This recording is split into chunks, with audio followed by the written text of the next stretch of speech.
ஓய்வு பெற்ற தலைமை நீதிபதி சுஷீலா கார்கி நேபாள நாட்டின் இடைக்கால பிரதமராக பொறுப்பேற்றுள்ளார். அதிபர் மாளிகையில் முறைப்படி பதவியேற்றுக் கொண்டதன் வழி 73 வயது சுஷீலா அந்நாட்டின் முதல் பெண் பிரதமர் என்ற வரலாற்றை படைத்துள்ளார்.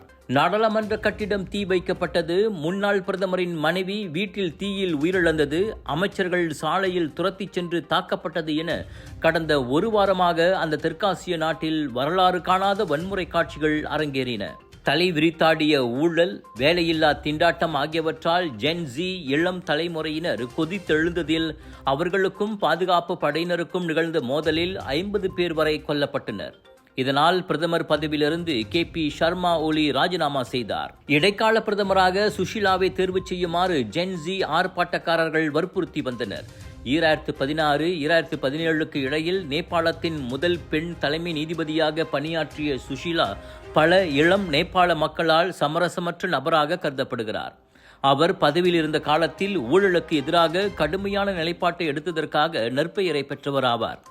இதையடுத்து அதிபர் மாளிகை, ராணுவம் மற்றும் போராட்ட குழுவின் பிரதிநிதிகளுக்கு இடையில் சுஷீலாவையே தேர்வு செய்ய இணக்கம் காணப்பட்டது.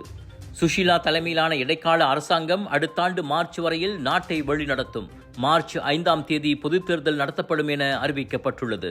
Sunshine Kids, the place where your kids shine, the fastest growing, award-winning, best preschool chain in the town. Welcome to our preschool where learning meets fun. Our preschool provides a nurturing environment for young learners to thrive. www.sunshinekids.com.my விலையோ மலிவு, செலவோ குறைவு, தரமோ உயர்வு, மனமோ நிறைவு.